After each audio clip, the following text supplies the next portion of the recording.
Welcome to the second episode of this series, and today we will be learning about nouns and so on.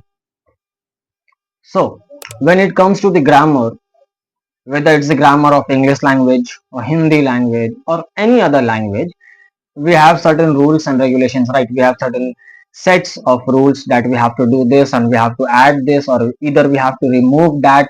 So, this goes on in every language. Same goes to Urdu language. Like in English language, we have nouns, pronouns, verb, adverb, adjectives, and so on, right? So in Urdu grammar, we have all those same and almost all definitions are literally same almost, but there are just here and there are some differences in adding and reducing stuffs. So we will be looking into that. So let's go to Urdu nouns. And in Urdu, noun is called as ism.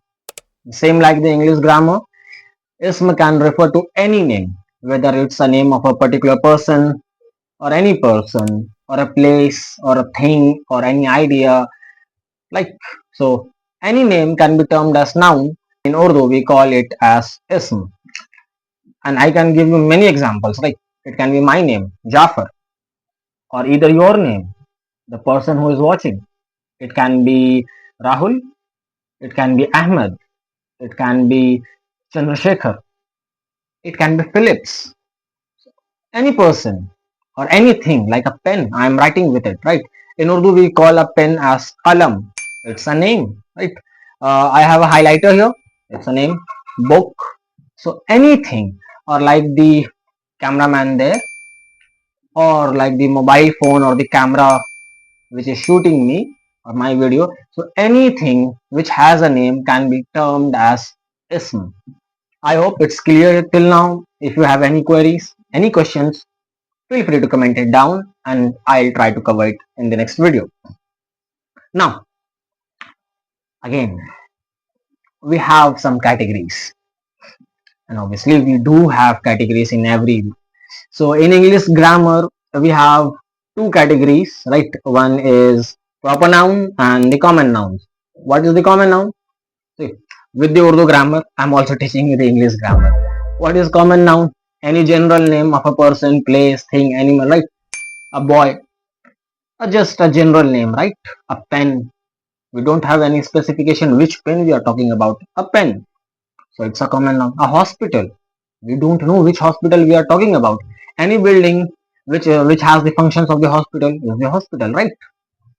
So any name which we use in general can be termed as common noun. Same goes in Urdu. Any name which we use for general names can be termed as common noun. Now, here's the twist. We have a different name for common noun in Urdu, and it's called as Ism-e-Nakira. You don't have to go in this technicality. You can just use two words I am teaching you. There is a word khas, which means specific, and opposite word of it is am, not the alif and mim am, which means mango. I am talking about the am, ain, alif and mim am, which means any common person, any ordinary people, or anything which is in common or ordinary or in general.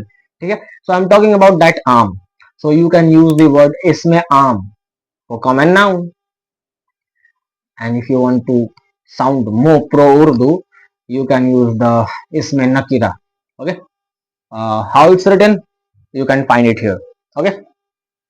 Now, opposite of it, right? You all know, right? Proper noun. What's the proper noun? Any specific name. Like, for the example, I was talking about the hospital, right? Hospital. Now, if I have any specification about the hospital, like if I say Apollo Hospital, now I know which specific hospital I'm talking about. So that's the proper noun, right? And we have a different word again in Urdu for proper noun, and that's Ism-e-Marifa. Mim, Ain, Re, Fe, He, Marifa. And if you don't want to say this, you can say Ism-e-Khas. So any of the two words. For the common noun, we had Ism-e-Nakira or Ism-e-Aam. And for the proper noun, we have Ism-e-Marifa or Ism-e-Khas. You can say anything, whatever you like. Now, you may be thinking that this covers the noun part, right? No. In Urdu, not.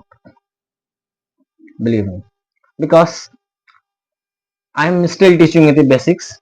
Because when we will studying about advanced grammar or intermediate grammar, we will be going into much more details and specifications. But for now, just at the basic level, I am telling you something like we had these two different categories, which is the common noun and proper noun. But even after this, in English, we studied about gender, right? Feminine gender, masculine gender. Then we studied about the numbers, right? Numerals, single or plural form, right? One and many, so on. So these two different topics comes into the category of ism in Urdu grammar. So basically, in Urdu grammar, noun have these categories. When we will be using a noun, when we will be using a noun in the grammar, a word which is noun, then we have to look whether that noun is a masculine gender or belongs to the feminine gender, whether it belongs to the single or whether it's belong to the plural, right? So we have to look for that. So I hope I made it clear till here. Again, in the next video we will be continuing this gender part. Because until then, stay tuned, subscribe and share with the friends who are interested in learning Urdu. And if you have any questions, feel free to comment it below and I'll try to cover it.